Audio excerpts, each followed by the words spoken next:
Shalom, selamat pagi saudara sekalian. Senang bisa kembali berjumpa dengan saudara dalam acara Light of Revival, renungan firman Tuhan yang akan memberkati kita sepanjang hari ini.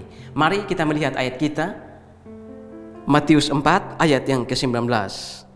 Yesus berkata kepada mereka, "Mari, ikutlah aku, dan kamu akan kujadikan penjala manusia."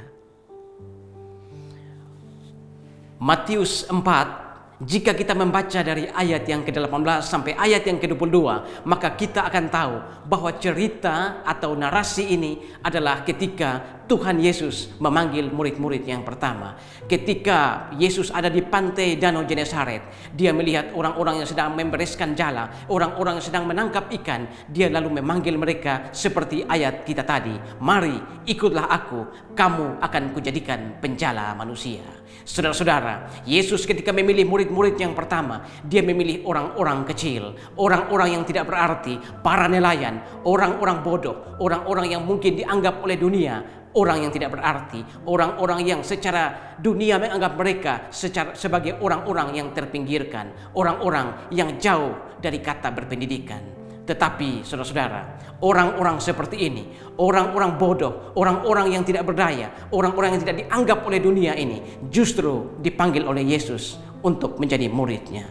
Karena saudara, di dalam pertama Korintus 1 ayat yang ke-27, apa yang bodoh bagi dunia dipilih oleh Allah untuk mempermalukan apa orang-orang yang berhikmat, dan apa yang lemah bagi dunia dipilih oleh Allah untuk mempermalukan orang-orang yang kuat. Saudara-saudara, Petrus ketika berada di tangan Yesus, dia menjadi luar biasa. Sekali berkhotbah 3.000 orang bertobat. Pendeta sekarang 3.000 kali berkhotbah, belum tentu ada satu orang yang percaya. Atau bahkan saudara-saudara, pendeta sekarang 1 kali berkhotbah 3.000 caci maki yang didapat. Apalagi kalau khotbahnya itu mengatakan bahwa Yesus satu-satunya jalan ke surga. Saudara, orang-orang yang bodoh, orang-orang yang tidak berdaya seperti ini justru dipilih oleh Allah. Saudara, di tahun 1973 lahirlah seorang anak. Ketika lahir, anak ini tidak tahu, atau bahkan orang tuanya pun tidak tahu jadi apa anak ini kelak. Tetapi sekalipun orang tua anak ini tidak tahu jadi apa dia kelak, sekalipun anak ini pun dia tidak tahu seperti apa jadinya kelak, tetapi Tuhan mengetahui apa yang akan terjadi dengan anak ini kelak. Karena saudara, Tuhan menciptakan kita, menciptakan aku dan engkau, menciptakan by design, menciptakan dengan desain. Anak ini ketika bersekolah, dia tidak bisa membaca bahkan sampai di kelas 3 SD. Ketika di SD dia dipanggil oleh guru-gurunya dengan sebutan bodoh. Lalu ketika dia bersekolah sampai ke tingkat SLTA, dia bahkan tidak mengerti pelajaran matematika. Dan oleh guru SLTA-nya, dia dipanggil dengan sebutan monyet. Saudara, seandainya guru SD-nya itu masih ada, dan dia bisa melihat, dia mungkin akan keheranan.